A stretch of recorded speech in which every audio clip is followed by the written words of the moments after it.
Alors Alexis, vous êtes adhérent à l'APF, l'Association des paralysés de France. Absolument. Et vous êtes également représentant de l'association Ensemble pour voir 89. Je dis bien Ensemble pour voir la vue, car je le dis maintenant, vous êtes non-voyant suite à un accident de la circulation. Voilà, je suis aveugle depuis un peu plus de 20 ans maintenant. Comment est-ce que vous le vivez au quotidien aujourd'hui ?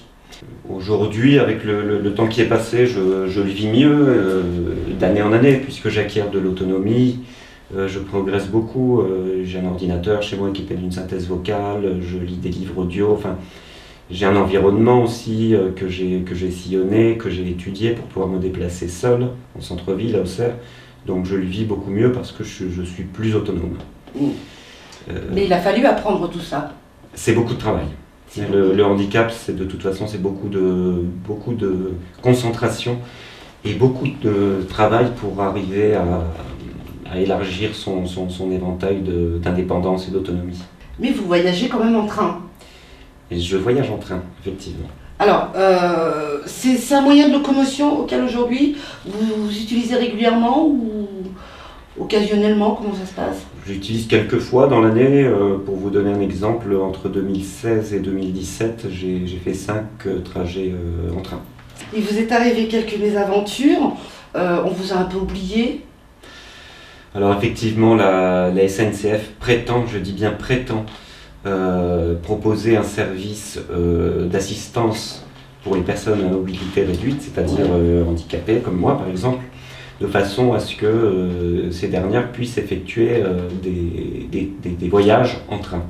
Alors le principe, c'est que la personne donc, doit se présenter au moins une demi-heure avant le départ du train. Voilà, ouais. Et donc la SNCF est chargée de faire monter la personne et de signaler à la gare de destination le numéro du wagon et le numéro de la place. Et à la gare de destination, une autre personne vient nous chercher pour éventuellement nous emmener jusqu'à un taxi ou prendre une autre correspondance.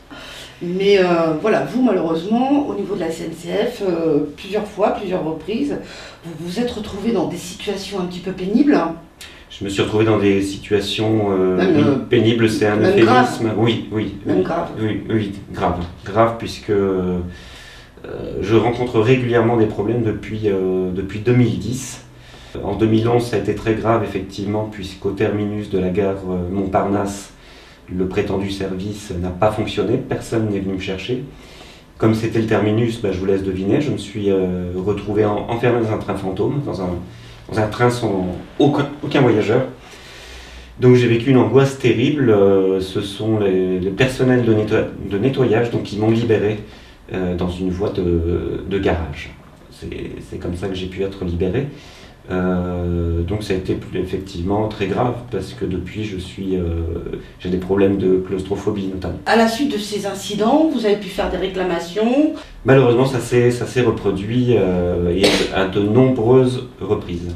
Et des personnes qui ont rencontré ces soucis peuvent apporter leur témoignage. C'est ma demande aujourd'hui, c'est pour ça que j'ai voulu vous rencontrer. C'est que avec l'APF et Ensemble pour voir 89, ce que nous voudrions, c'est avoir d'autres témoignages de personnes qui ont subi les mêmes manquements que moi à cause de la SNCF, enfin, par la SNCF. Parce que je suis persuadé que je ne suis pas le seul, je suis persuadé que je ne suis pas le plus malchanceux de la Terre.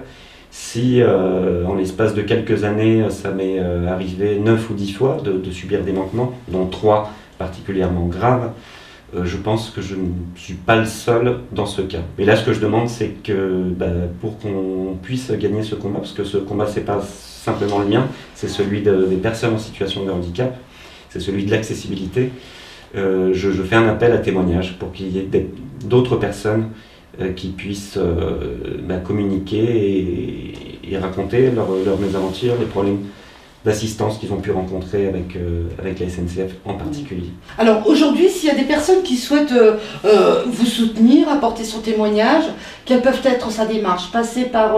alors il y a la page Facebook bien sûr, Ensemble pour voir 89. Alors en appelant l'association des paralysés de France, donc l'APF, à Moneto. On lance un appel à témoins, voilà, soutenez, venez apporter votre témoignage. Oui, pour qu'il y ait une prise de conscience, effectivement.